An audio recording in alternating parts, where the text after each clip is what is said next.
And you know it's the point of life, right?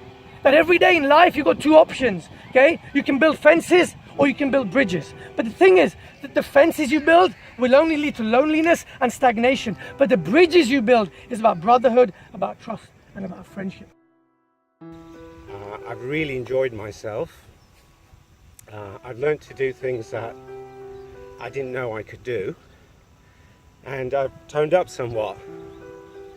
What I would like to do is take this opportunity to try and reinforce the message which I think Mohammed is trying to tell us with his various stories in my own words. I would like to use my life experiences and my private life in a hope and effort that it helps someone. I think the message that Mohammed is trying to get across to us is that if we have the courage to ask God for something, we also need to have faith that He will help us. We need to have belief that we can do it, and we need to put in a bit of effort. And in my life, I can proudly say that my role model has been my son, Mohammed. He's been my inspiration. Mohammed was born fine. He contracted a virus which led to a blood clot which severely damaged his brain. He was given a very bleak outlook on his future, and he was given about a 10% chance of survival. He was classed as having cerebral palsy with very minimal use of all four of his limbs. Fast forwarding about 7 years, Mohammed started to say his first words. Now, unfortunately at that stage he hadn't met Mohammed. So instead of saying why, he came up with his own saying of why not. Let me give you some examples. I used to take him to the local swimming pool, and I'd put floats on him, I'd put a ring on him just to make sure he was safe, and he'd always try and take them off. I would say no to him and he would say why not.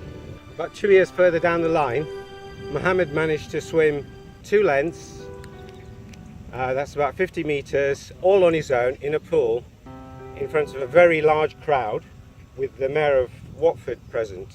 He was awarded a really large cup about the same size as him by the Mayor of Watford. He appeared in local papers, as a consequence of which he was asked to open a new pool that was opening with Princess Anne, which he did.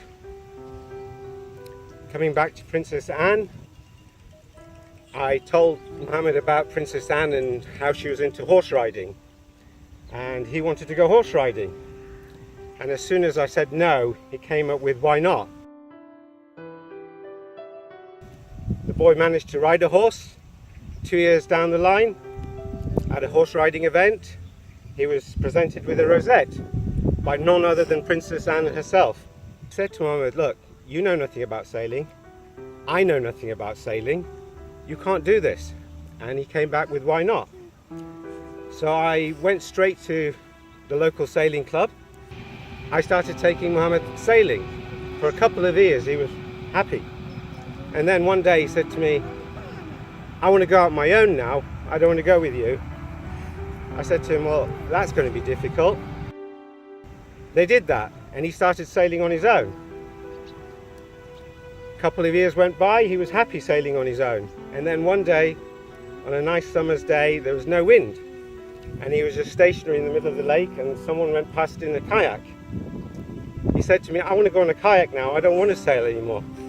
I said to him, you can't even sit on a normal surface. How are you going to sit in a kayak, and you can't use your hands, so how are you going to row? He said, why not? So I arranged a flying lesson for him. He went flying, I think about 2 months ago. He came off that plane, the plane landed, and I ran up to him to see how he was, and he was cool as a cucumber and said he loved it. Mohammed taught me is that I don't know much. I don't know much about what I can do. I don't know much about what he can do. And with a little bit of faith, belief and effort, you can achieve a lot more. So I've just severely damaged my back. I've got 4 discs which are completely worn. I've got 1 disc that's completely bulged out. I've been offered operations. I started cycling locally. I started cycling from London to Paris. I started cycling in Europe, and I found out I could cycle. And I said, oh, I can't play badminton, I'm too old to play badminton and I've got back issues and stuff. He said, well, why don't we go down, we'll have a little knockabout, we'll get something to eat and I'll drop you back. So I thought, great, let's do that.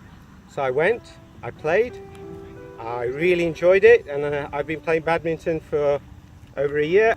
So I went to the physio and I said to him, I really want to keep playing badminton, but my back's hurting. So the physio said to me, you need to do some swimming. I said, I can do swimming, I can do breaststroke. He said, no, you can't do breaststroke, that's bad for your back, you need to do front crawl. I said to him, I can't do front crawl. He says, well, you'll have to learn. I swim front crawl now, and I swim with some people from this group. He asked me for my opinion on what I thought of the boot camp idea. I said to him, it's a brilliant idea, but I feel I'm too old for it, and I don't think I'll be able to cope. And he said to me, no, I'm not asking you, I'm just asking for your idea. So I said, no, I think it's brilliant. So anyway, he started the camp. About 6 months went down the line, and we meet up regularly. So we met up, and he was giving me an update on the boot camp. And you know what Mohammed's like? He says to me, Nadir, please, I would really appreciate it if you just came once, had a look at the group to see how well it's going, and to give me some feedback on how I could improve it. So I said to him, okay, I'll come down for that. I came down, I saw the group, I loved the atmosphere, I was hooked. So I started coming regularly. Next thing you know, I learned to do things that I didn't know I could do, like press-ups, like the wheelbarrow, like the plank. And more recently, I was convinced I couldn't run. Next thing you know, we've done 5K. I was just astonished. So I went back home, sat down, and I thought, no, that's a total fluke. It's not true. It didn't happen. A couple of days later, I came back and did the 5K again, and convinced myself that I could do it. And I did it. I guess what that taught me was that I didn't know what I could do, but with a little bit of faith, a bit of belief, and in my case, a little bit more effort, I achieved things that I didn't think was possible. And to conclude, I think if people have had the courage to ask God for help with their health, they need to have a bit of faith, they need to have a bit of belief, and need to put in a bit of effort. And if someone like Mohammed, his team, the group, offer to help, they should grab it with both hands. And with that, I would like to thank Mohammed, his team, and the whole group as a whole. Thank you.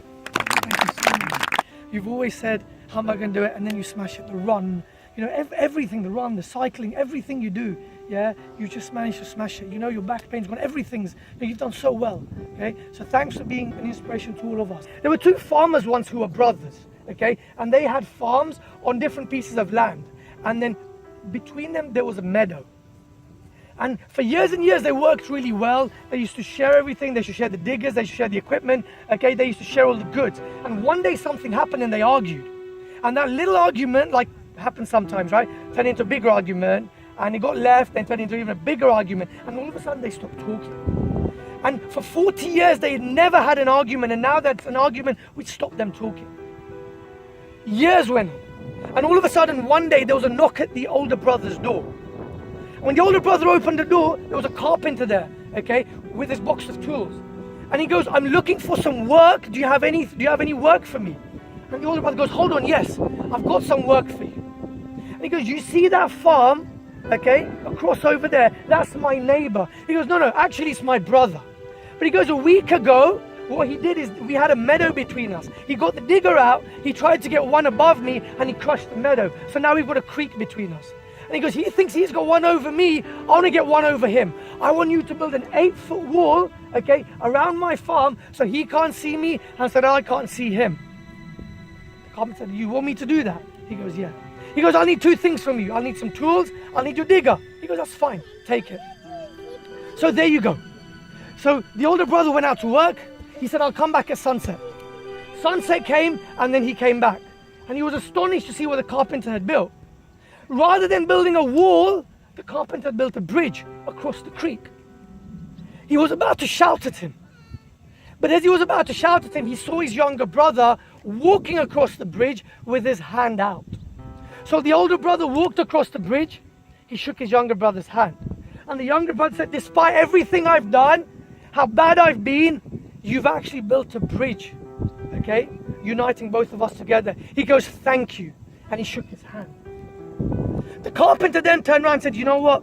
It's time for me to go. He picked up his toolbox and he started to walk away. And the older brother goes, no, wait, I've got work that I need to give you. And he goes, no, my job has been done. I've got other bridges to now build. And he went away. And you know, it's the point of life, right? That every day in life, you've got two options, okay? You can build fences or you can build bridges. But the thing is that the fences you build will only lead to loneliness and stagnation. But the bridges you build is about brotherhood, about trust, and about friendship. And that's what all of you know here. That the reason that you've been able to get so much out of each other is because you've built these bridges of trust. And that's what people want to know about. How did you go about building these bridges? And because of bridges like this, that's how Nadir's been able to give his story. Okay? So what I want you to do is I want you to clap it up for bridges. I want you to clap it up for brotherhood. I want you to stand up now. And I want you to make sure that today, when you're working together as a team, you get the most out of each other. Because that's what people want from us. How did we do this? So let's give 5 power high fives to the people around us. Let's get in the circle and let's start right now. Let's go. 5 power high fives. Let's go.